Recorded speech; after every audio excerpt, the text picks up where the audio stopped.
A lot of people and a lot of players in the Overwatch community have been saying or echoing this sentiment lately on whether supports are overpowered in Overwatch 2 right now. The state of supports as of early season 7. I'll just start this off with KarQ. Do you think supports are overpowered? As a blanket statement to answer this, I would actually say no. When people think supports are overpowered, they're basically only talking about like 4 of them, which means over half the roster isn't overpowered. It's a very big blanket statement. Would you guys say Lucio feels overpowered right now?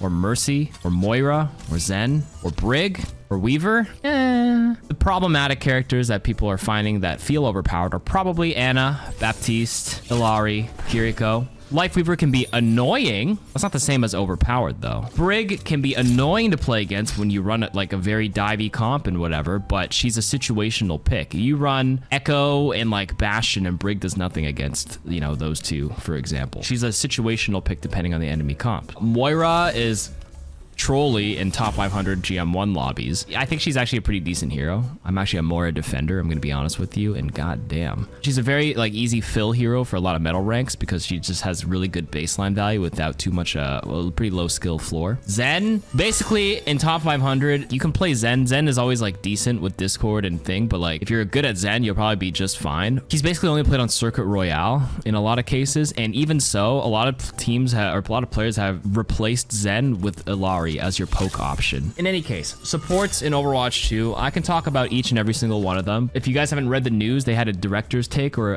from Aaron Keller, the game director. He did mention they're going to tune some of the support heroes in the mid-season patch, which is scheduled for about early November. And they didn't say exactly what they do. They said they'll target utility and maybe some windows of vulnerability, if I recall correctly. So what that tells me is they're probably going to nerf maybe on a nade, duration or cooldown, something like that.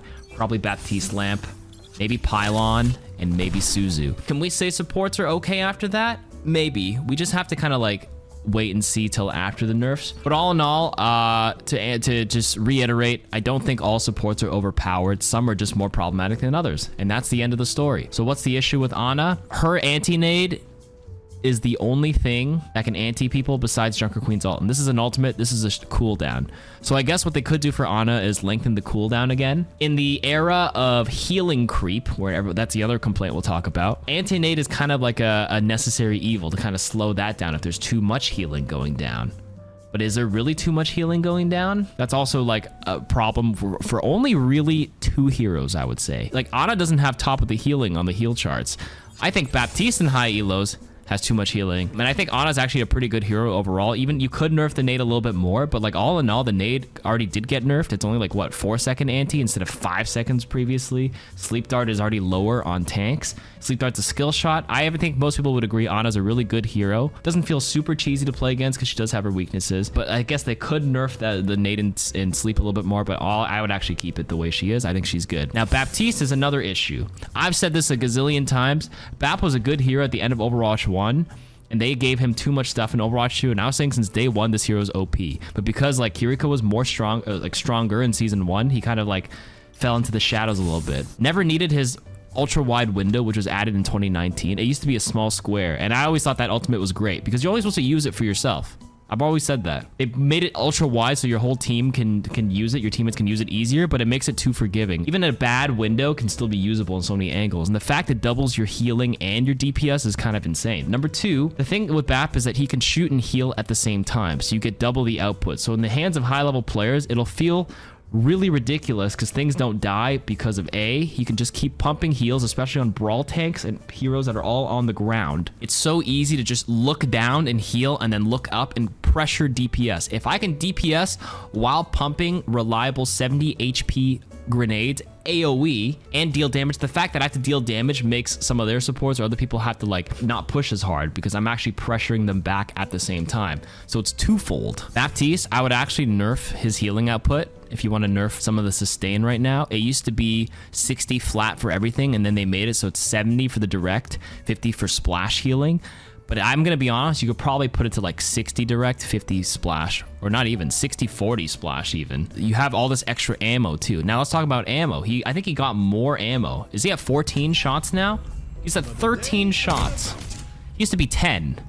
Then I'm pretty sure it went to 12, and then I think it's at 13 now. Having a reload cuts your DPS a little bit in half. You could also bring this back to 10 as an alternative option if you don't want to compromise the direct healing and the splash healing. Then you also need to nerf the lamp because invulnerability is also really cheesy.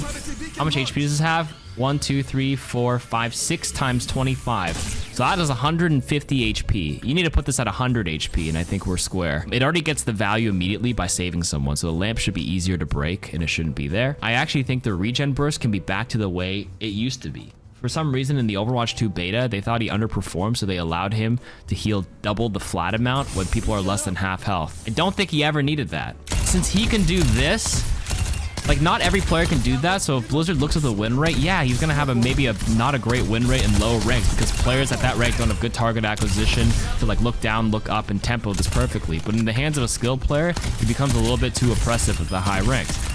So I think it's perfectly fine for some heroes to have higher output if you're more skilled with them. I think that's fine to reward players to do that. And it's not like he's a bad hero even without it. It's just I'm saying a lot of metal rank supports or Baps will just heal bot and not use this gun. And sure, that's their problem. You know, that's something they have to work on and acquire over time. But because you can do this, it's just too much. So I think you can nerf. And then when you combo heal like this, boom, with a shift regen burst, and they're less than half, or you regen burst them once to bring them instantly at 80 HP. If they're under half, it used to be 100. They already nerfed it a little bit. Like that should not have been ever a thing too. AoE regenerative with a heal, and then you can start DPSing like crazy. And if you window it, it's just instant. It's so ridiculous. Now, my only issue is if you nerf all 4 parts of Baptiste, it won't be played as much anymore. He loses his role a little bit. I would say Bap is a bit problematic, simply also because the tanks like Orisa were meta last season, and Orisa needs a lot of sustain, and Bap is great for that pocketing sustain. Maybe Ana very lightly though, not so much the healing up or CC. She's a lot more skill reliant. Brig, I actually think she's okay. She's situational. She's the only one that can defend you from a Winston Sombra Tracer 3-2-1. I don't even think you have to touch her. And now Illari. I actually think Illari is still too strong, in my opinion. She does so much damage, reliable hit scan. And I actually think a healing creep is actually part of her issue too, simply because of Pylon with the beam. The beam used to be 120 HPS. I think that is I think that's the highest in the game. Now it's 105 HP per second, but because the Pylon also heals about 30 HP, it used to be 40 HP per second on the Pylon. Now it's 30, this is 105. It's still almost 140 or 130 HP per second up close. So for burst healing, this is even higher than Baptiste, if I'm not mistaken. If someone's really low, things don't die because you can do this with the Pylons pumping like this, then you like that. That person just went from, this bot just went from like 50 HP back to 200 in about a second. The Pylon's ready. Cool.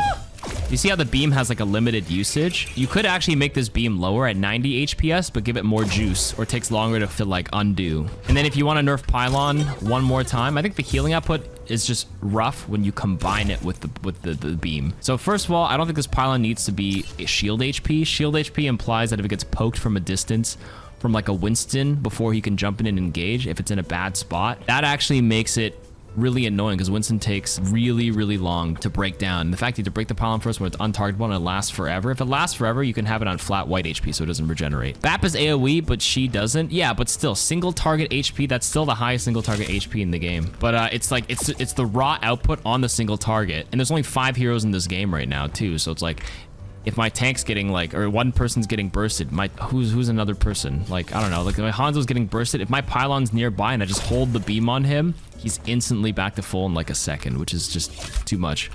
You can keep this beam. You can incentivize her to like heal a bit more, but like with longer duration of the juice, but have the lower HPS, so HP per second. So at 90 might be a good place if you want to keep everything else the same, and then nerf the Pylon to white health and drop 25 HP off it. That's just my opinion. Okay, and the last problematic support is probably Kiriko. I actually think they put her in a good direction where the body shot does more and the headshot does less. I actually think it might be okay to arguably put this at 50 body shot, 100 on the head. Just keep her back to a normal 2x and 50 for body. Most people, I looked at most people's Kiriko's headshot rates. Mine's not great, but like most people are headshotting. I'm only headshotting 14% of the time this season. So 86% of the time I'm body shotting anyways, and a lot of people have armor anyways, right? Or especially the tanks. So like the body shot's doing 50, kind of ridiculous, but hey. But the fact that, what's it called? It used to do 120, back-to-back 120s, 200 HP heroes across the map is already strong. Back-to-back 50 to 100 for the headshots means if there's a Pylon or Lucio just randomly walking with an aura near the team, like if I randomly 2-tap a 200 HP hero in the distance, but yeah, a random Lucio is just standing on heal aura for half a second, that means I don't actually get the 2-tap anymore. So that could nerf that if you really want to touch that part of her kit. Number 2, I think the Suzu is the more problematic part of it, less so than the kunais, at least in my opinion. These are very high skill shots, and if you make it to even more, like it'll actually make her more unplayable for low ranks, because Kiriko traditionally has always been like 45% or lower win rate at low ranks because she's a high skill output hero, which isn't a problem, but you know, you want to have like a medium ground in between it. So Suzu, you can actually nerf the invulnerability period, and then you can reward the well-timed Suzu. I could Suzu a Diva Bomb, but the Suzu shouldn't last, you know, the 0.6 seconds. It could be even shorter for the Suzu duration, and it doesn't actually have to heal. I don't think it even needs to heal, period. Like, this heals 40 HP right now. On people with CC effects, it heals, what, 70? And one of the reasons why Suzu was so good back in the day, especially in Kiriko 1v1s, is because of the support passive. If I fight and I take some damage, the Suzu will immediately start the support passive timer. Because in order for the support passive to kick in, you have to not take damage for, right now it's 2 seconds. It used to be 1.5 seconds. So having invulnerability periods right now like makes Kiriko more oppressive to fight in random 1v1s. If I had to nerf this, it would probably be no more healing on Suzu, and maybe the 50 to 100 headshot body shot ratio, and I think we're in an okay place. Kiriko's like primary fire, like Ofuda healing doesn't feel too crazy. At least it used to feel stronger. Now it's okay. Kitsune Rush has been nerfed like 3 times since the beginning of Kiriko, thank God. The Kiriko Kitsune Rush used to be even crazier. 3x cooldowns, and now it's at 2x. They used to have higher attack speed, if I'm not mistaken. I don't think she's Garbo right now at all. I think Kiriko's pretty good. She's a reliable flex option, and she has vertical mobility. So I think Kiriko is really good. And that leaves the rest of the supports. Do they even need nerf? They don't really have too many complaints. No one's really complaining about Zen, Mercy, Moira. People are saying Mercy needs buffs because she feels weak. All the main supports feel meh, and all of these flex supports are really strong. Lifeweaver is another one where it's like he's been super like creeped really high. You can do things to him he already feels like pretty decent. I actually think he's just like, because these like offensive outputting supports are so strong, it makes Lifeweaver fall behind only strictly because of the other heroes on the roster. But I think he himself is already really good, especially with the amount of raw healing he outputs like this right now. It's actually crazy, especially with grip and the Tree of Life as well. This jump right now on this fucking dash feels 50 with 225. He's actually super hard to kill as a flanker. And then you lift up in the air with a dash, he barely dies in games. I actually think if you end up nerfing Bap, Illari, Kiriko, and Ana, it would unironically make Lifeweaver feel stronger than the other ones, because these ones need a nerf. I would actually argue that if you nerf these and you don't touch the rest, I actually think Lifeweaver might be meta, and he might be considered OP thanks to the whole idea of healing creep too. So I actually think they should nerf his survivability a bit to punish him a little bit more, because his survivability is crazy good, and his tree is also very, very good as well. You could probably bring him back to 200 HP. Put him at 200 HP, but you can keep the 50 HP shield still. So he's still like is a bit more vulnerable. Because 225 plus dash is, you basically have to burn through 275 HP.